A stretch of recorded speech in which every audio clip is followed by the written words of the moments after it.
Kalau kamu gampang ke-trigger karena suatu hal, lalu keinget masa lalu yang menyakiti hati, sampai males ngapa-ngapain, sangat mengganggu keseharianmu, kamu perlu tahu ini sih. Tonton video ini sampai selesai ya.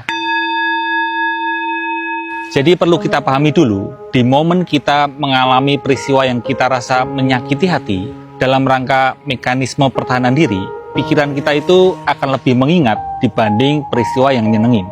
Contoh, lebih mengingat detail suasana tempat peristiwa itu terjadi. Seiring berjalan waktu, setelah beberapa bulan, bahkan tahun, ketika misal ini ya, hanya sedikit melihat tempat itu, atau berada di suasana yang agak mirip suasana itu, langsung aja men-trigger munculin ingatan peristiwa di masa lalu itu. Gimana reaksi kita terhadap ingatan itu, relasi kita dengan ingatan itu. Seiring waktu, seiring kita berproses memulihkan batin, mungkin ketika muncul ingatan, kita udah baik-baik saja. Tapi saat hidup baru banyak kerjaan, stres, ketika muncul ingatan, bisa aja kita kembali kewalahan. Jadi disarankan sebenarnya bukan terus berusaha menghilangkan sepenuhnya trigger atau terus menghindari tempat itu.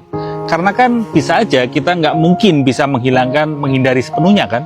Bukan juga terus berusaha menghilangkan ingatan yang muncul atau berusaha agar ingatan itu nggak muncul saat melihat trigger itu. Tapi selaraskan, kendurkan relasi kita dengan ingatan itu supaya reaksi kita lebih tenang. Latihannya bisa diawali yang simpel aja, nggak perlu susah-susah. Kembali ke latihan dasar kesadaran. Selaraskan, kendurkan relasi itu dengan jangkarkan diri, ditarikan dan hembusan nafas. Bukan hanya saat ke-trigger ingatan itu muncul ya, tapi juga saat kondisi baik-baik saja, saat nggak ke-trigger. Biar otot kesadaran dilatih supaya menguat. Sehingga saat ke-trigger, saat ingat, lebih bisa menjangkarkan diri di nafas, di sini kini. Relasi dengan ingatan jadi lebih mengendur, reaksi jadi lebih tenang, berkurang emosional. Latihan selanjutnya lebih dalam. Latihannya hanya sadari ingatan sebagai pikiran. Diri berjarak dengan pikiran. Kalau kita benar-benar sadari ingatan, sadari pikiran, maka nggak ada diri keakuan, nggak ada sense of self sebagai center.